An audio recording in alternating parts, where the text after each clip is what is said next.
सावरोली जिल्हा परिषदेची निवडणूक 7 फेब्रुवारीला मतदान होणार आहे आणि प्रचार हा शेवटच्या टप्प्यात आला असताना या सावरोली जिल्हा परिषदेमध्ये विकासाचे मुद्दे घेऊन प्रत्येकजण पुढे जात आहे आणि मतदारांना त्या ठिकाणी आकर्षित करण्याचा प्रयत्न करत आहे. सावरोली जिल्हा परिषदेमध्ये परिवर्तन विकास आघाडी करू, ज्यामध्ये राष्ट्रवादी काँग्रेस पक्ष असेल, शिवसेना उद्धव बाळासाहेब ठाकरे पक्ष असेल, शेतकरी कामगार पक्ष असेल, मनसे असेल, असे इतर मित्र पक्ष, त्याच्यामधून परिवर्तन विकास आघाडीचे उमेदवार संतोष बैलमारे हे जिल्हा परिषद निवडणूक लढवत आहेत. तर उद्धव बाळासाहेब ठाकरे शिवसेनेला पंचायत समितीच्या प्रमिला महेश पाटील या उमेदवारी करत आहेत आणि या परिवर्तन विकास आघाडीच्या माध्यमातून शिवसेना उबाटाचे जे नेते आहेत, कुंबोली ग्रामपंचायत ज्यांच्याकडे होती त्यांचे ते माजी सरपंच म्हणून त्यांच्या वहिनी होत्या, तर ते आपल्या समवेत आहेत. आपण त्यांच्याकडून जाणून घेऊ निश्चितपणाने या भागामध्ये जो काही विकास झालेला असेल, त्याचबरोबर संतोष बैलमारे यांनी केलेला विकासाचा मुद्दा आणि विरोधी पक्षाने जे आता कुंबोली ग्रामपंचायतीतले माजी सरपंच ज्यांच्या वहिनी होते ते निवृत्ती सालेकर आपल्या समवेत आहेत. आपण त्यांच्याकडून जाणून घेऊ की संतोष बैलमारेंनी केलेला विकास आणि विरोधी गटात जे तुमच्या गावाचे माजी सरपंच म्हणून ज्यांनी काम पाहिलेले ते ज्ञानेश्वर गायकवाड त्यांनी केलेला विकास, याच्यामध्ये काय साम्य आहे, आपल्याला काय याच्या बाबतीमध्ये म्हणणं आहे किंवा आपल्याला काय वाटतंय?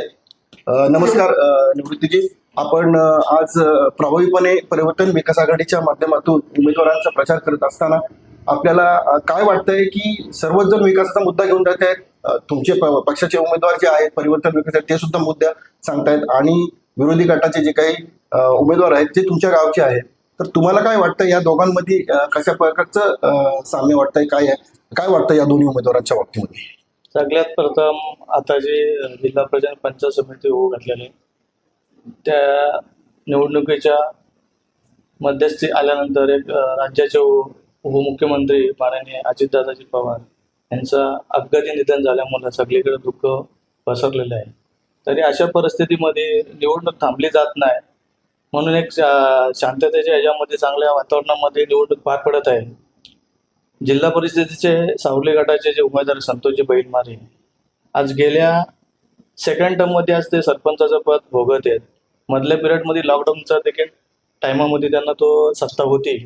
लॉकडाऊनच्या टायमामध्ये विकास कामं करताना काही गती येत होत्या, तरी पण त्यांनी त्यांच्या माध्यमातून टाटा स्टीलच्या CRSच्या फंडाच्या माध्यमातून सावली ग्रामपंचायत हद्दीमध्ये खूप चांगल्या पद्धतीची त्यांनी विकास कामं केलेली आहेत, जी काय आपल्याला पाहायला नव्हती मिळाली मागच्या टर्ममध्ये.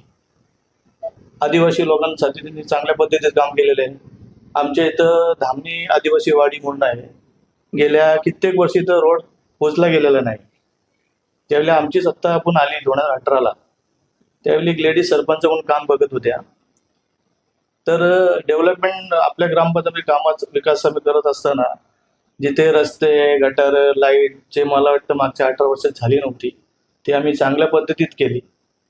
दुसरी गोष्ट CRS फंड हा कुठं आमच्या ग्रामपंचायतमध्ये पाहायला मिळत नव्हता, तो आम्ही 2018मध्ये कंपनीच्या माध्यमातून जशी करसोंडी शाळेची दुरुस्ती, कुंबोली ठाकरवाडीची शाळेची दुरुस्ती, कुंबोली गावाच्या शाळेची दुरुस्ती हे CRS फंडाच्या माध्यमातून आम्ही केली.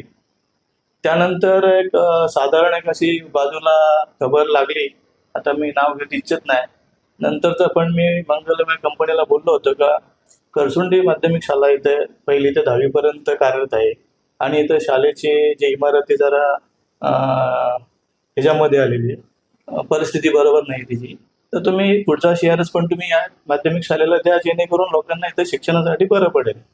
परंतु तो विशिष्ट एक असे प्रायव्हेट कॉलेजला त्यांनी दिला. म्हणजे विकास कुठं असायला पाहिजे जरा आपण बघितलं पाहिजे तपासून. त्यानंतर विकासाच्या मुद्द्यावर बोलायचं गेलं तर काही दिवसापूर्वी मी बाईट 1-2 ऐकलेले आहेत, 2-3, तर लोक त्यासाठी विकास बघायला आमच्या ग्रामपंचायतमध्ये आले होते. म्हणजे ते प्रचाराच्या माध्यमातून आले का काय बघायला आले माहिती ना, पण परिस्थिती ग्रामपंचायतीच्या 200-300 मीटरच्या अंतरावरती विकास त्यांनी बघितलेला आहे. म्हणजे मला वाटतं आपण चालत जात असताना कचरात पाय का पचरात खड्डा हे सगळे तिथं आम्ही बघत होतो. सेकंड मुद्दा राहिला रोजगाराच्या बाबतीत, तर मागच्या प्रस्तावात त्यांनी मला दाखवा की किती इथं लोकांना रोजगार मिळवून दिलेला आहे. आणि ज्यावेळी आम्ही ज्यावेळी कार्यरत व्हायला लागलो, आम्ही भले 2 कारखाने आमच्या माध्यमात आले, पण तिथं 90% स्थानिक लोक काम करत आहेत. त्यांना का आम्ही कामाला लावले असं मी क्लेम करत नाही, त्यांच्या गुणवत्तेच्या जोरावर ते लागले, ते काम करत आहेत. आणि 90% लोकांना प्राधान्य मिळालं आहे. बाकीच्या लोकांनी, इथली जनता सुज्ञ आहे, त्यांनी पाहिलेलं आहे आणि तो योग्य निर्णय घेणार आहे. गावामध्ये विकासाचा दावा केला जात आहे, मग ते पाणी योजना असेल, गटार योजना असेल, किंवा रस्त्याची परिस्थिती असेल, किंवा महिला बचत गटांना सक्षम करण्यासाठी काय आपल्या गावामध्ये अशी इम्प्रुव्हमेंट झाली आहे की लोकांसमोर आपण एक चांगलं हे देत आहे, म्हणजे विरोधी गट देत आहे की आपण त्या ठिकाणी विकास केला. आपल्याला काय वाटतं की या सगळ्या गोष्टी ज्या आदिवासी भागी खूप मोठ्या प्रमाणात आहे या ठिकाणी, तर आपण त्यांच्यासाठी या ठिकाणी काय झालंय का? आपण एक ग्रामस्थ आहात, माझी सरपंच म्हणून आपल्या वहिनी होत्या आणि आपण तो काम त्या ठिकाणी आग्रहीपणे पाहत होता, तर आपल्याला काय वाटतं या? कसं आहे, सर्वप्रथम ज्यावेळी मी 18 ग्रामपंचायत आपल्या या सहकाऱ्यांच्या माध्यमातून स्थापित झालं, म्हणजे प्रस्थापितांनी आपल्या ताब्यात जी ग्रामपंचायत दिली होती, तिथं काम करत असताना छोट्या मोठ्या गोष्टी जेवढ्या इतर टायमामध्ये झाल्या नव्हत्या त्या आपण कंप्लीट केल्या. फक्त एक आमची इच्छा अपूर्ण राहिली होती की आम्हाला धामणेवाडीचा रस्ता पूर्ण करायचा होता, परंतु त्या टायमामध्ये लॉकडाऊन असल्यामुळं एवढा मोठा फंड ग्रामपंचायतमध्ये उपलब्ध नव्हता. आणि ज्यावेळी आपण सत्तेमध्ये बसलो त्यावेळी ग्रामपंचायतीचा फंड होता तो खूप एकदम कमी प्रमाणात होता. मला वाटतं 35 ते 40 लाखाच्या आसपास उत्पन्न होती.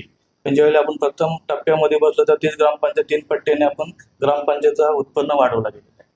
त्यानंतर हे 3 पट्ट्याने 3 टप्पे वाढवल्यानंतर 3 पटीने वाढवल्यानंतर जे काय मागासवर्गीय अपंग लोक त्यांचे 15% निधी लॉकडाऊनच्या व्यतिरिक्त आम्ही आमच्या पद्धतीने दिलेली आहे.